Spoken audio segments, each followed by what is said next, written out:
You know, a counterpoint to that, if Woodward has a bunch of cases before your office and he's, you know, representing a bunch of people, I mean, he may have felt threatened, but he also may have felt that it was in his strategic advantage to just try to forget about it because he doesn't want to make an enemy of Jay Bratt. I mean, isn't that a fair counterpoint? I don't think so, based on the number of interactions we've had with him, and also the fact that he didn't even bring it up. Someone else brought it up, and when he was, again, I was told when he was confronted with it, he was surprised someone brought it up, made a reference of, I know how to make a complaint if I need to, that was my recollection. And then when he did make the complaint, he didn't just say, I think this should be referred to OPR. He said, and it may be in this letter, that yes, I think that this, let me make sure I get the language correct. Yes. We respectfully suggest that this matter be referred to the department's Office of Professional Responsibility for a thorough investigation, and that any indictment arising from this investigation not lie until such an assessment is reached, knowing, as we do, that an OPR investigation can take many, many months. So that's my take on what happened. And I think our office responded appropriately to this. I don't credit it, but at the same time, we referred it to OPR so they could look into it. So if it did happen the way Mr. Woodward or Mr. Brand say it did, you would have an issue with that then? Is that fair? I have no evidence that any of my prosecutors threatened defense attorneys. If prosecutors under my supervision threatened defense attorneys, they wouldn't be working with me any longer. Okay. You know, Woodward here is talking about essentially a veiled threat that, you know, he believes, Bratt was mentioning this off the cuff to try to get him to play ball with Nautilus cooperation. So if that had happened, you certainly wouldn't condone that, would you? I would not condone anyone threatening a defense attorney, but I also say that if you've practiced law and practiced criminal law, I mean, that's just not something that would work. I mean, that's not something that I've seen an experienced prosecutor do, and to do it in front of several other prosecutors. It just, in addition to, for all the reasons I said I didn't credit it, I also think it just doesn't make a lot of sense. But to your point, if, unlike this situation, a lawyer who worked under me threatened a defense attorney, yes, that would be inappropriate. During the last hour, turning the page to a different topic, you said that you had not yet considered a sentencing recommendation had President Trump been found guilty in either one of the cases. I mean, do you think that you would have recommended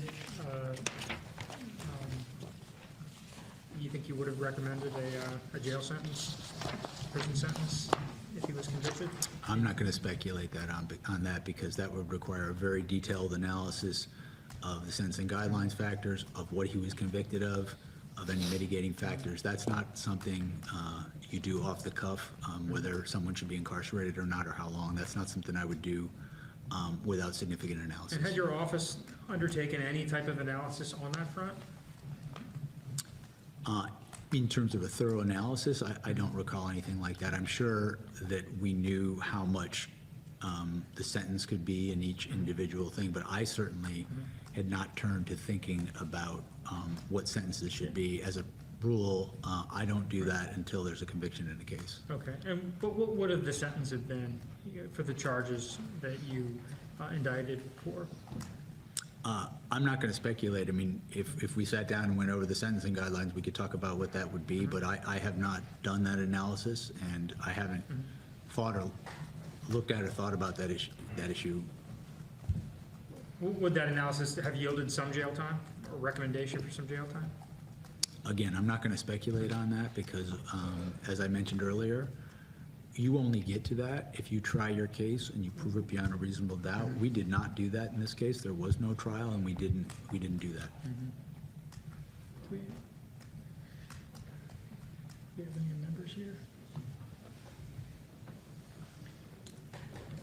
Just, we have a couple minutes left in our round, so I was just making sure we didn't we had some members here that needed to ask some questions. Make sure we factor that in.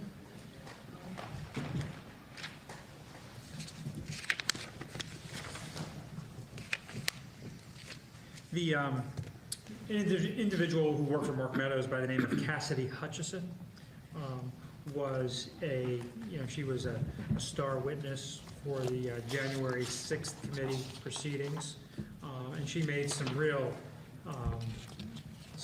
outlandish claims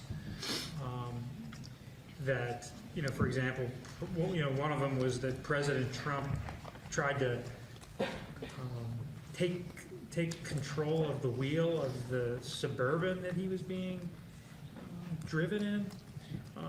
Is that an allegation that you're familiar with? The circumstances regarding President Trump getting in the Secret Service vehicle after the Olympic speech, yes, I am. Okay. And what did your offices, did you evaluate that claim? We did. Okay. And what was your determination?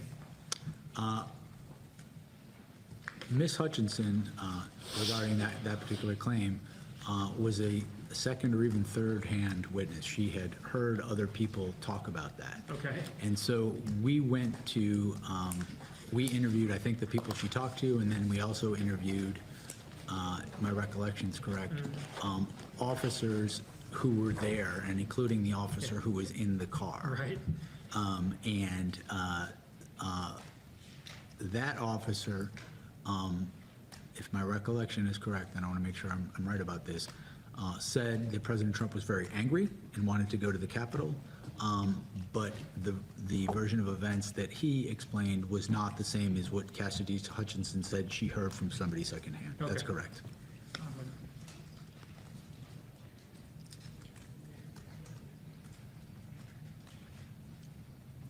On the morning of January 6th, White House officials told President Trump that people at the rally had weapons. This is the President Trump's speech on the ellipse, and that they did not want to go through magnetometers because they didn't want their weapons confiscated. Cassidy Hutchison initially testified that no one informed President Trump before or during the rally that people did not want to pass through the magnetometers because they didn't want their weapons confiscated.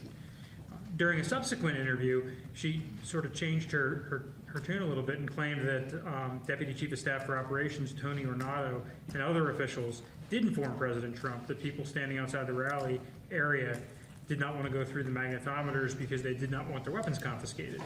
Other witnesses contradicted this claim pretty thoroughly. Did your office evaluate that claim? Yes, and I think I discussed this earlier. We interviewed a number of people, and I think on this particular claim, there were a number of different perspectives about that. I believe it was Ms. Hutchinson, Mr. Ornato, I believe Mr. Meadows we spoke to about this. As I sit here right now, I cannot recall what each of them said. I know each of them were seeing it from a different perspective, and they were with Mr. Trump at slightly different times. So as I sit here now, I can't recall, but I do recall that there were different perspectives on that question, yes. Did your office consider whether you would call Cassidy Hutchison as a witness at trial? We didn't make a final determination about any witnesses, but my recollection as I sit here now is that one of the issues, there were two issues really. One, there were so many witnesses that we could have called, and there was a need, if we wanted to present a case in a digestible format where there wasn't just weeks and weeks and weeks of testimony, we had to slim it down. And my recollection with Ms. Hutchinson that at least one of the issues was a number of the things that she gave evidence on were secondhand hearsay, were things that she'd heard from other people, and as a result, that testimony may or may not be admissible, and it certainly wouldn't be as powerful as firsthand testimony. So I don't recall if we made a final determination about that, but I remember in my mind that being a consideration that some of the things that she could offer testimony on would be hearsay, and we wanted to condense the case as much as possible for a clear presentation. Did you reach a determination about whether her testimony was reliable? I don't recall reaching any sort of conclusion like that because we were, again, far away from trial. We hadn't made final determinations. If you were a defense attorney and you were given the assignment of cross-examining Ms. Hutchison, would you consider that assignment a very challenging one? Well, if I were a defense attorney and Ms. Hutchinson were a witness, the first thing I would do is seek to preclude some of her testimony because it was hearsay. And I don't have the full range of her testimony in front of me right now, but I do remember that that was a decent part of it, and so that would have been my first gambit if I was a defense attorney. There was other evidence where she said she wrote a note, whether it was to Mr. Meadows or Mr. Trump. Yep. But it wasn't her handwriting. Eric Hirschman wrote the note. Yes, there was a conflict between them on that issue, that's correct. You know, a witness says, I wrote a note, that's my handwriting. I mean, that's a pretty serious, potentially false statement, correct?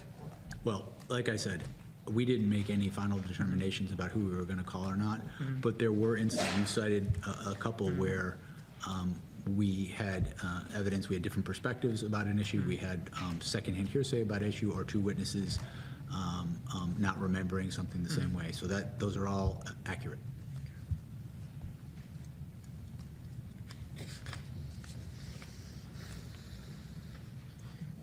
Was your office, let me restate and just say that numerous witnesses that were ensnared by the investigation complained that they were debanked. Does the term debank mean something to you? No. Where they were basically told by their bank that they needed to go find a different bank. And there's a long list of, Trump allied, officials that were subpoenaed for the grand jury that were, brought into your investigation that claim they had been debanked. And that Capital One told them to go find a different bank and numerous other banks. Do you know anything about that? No, I do not. Okay. So your office didn't have any communications with banks urging a bank to separate from any other customers? I have no knowledge of that. Are you aware of that allegation, or is this the first you're hearing of it?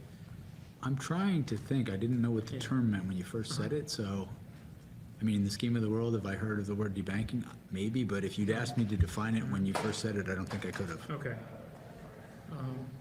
But have you, so you haven't heard that allegation that some of the folks in President Trump's inner circle have complained that they, were kicked out of their bank?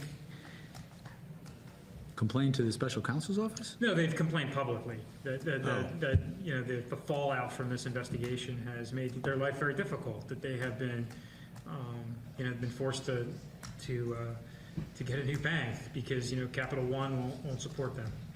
I don't recall that, but I'm not denying that people may have said that. I'm not aware of it. This is sort of the first you're hearing of it? As far as I can recollect, yes.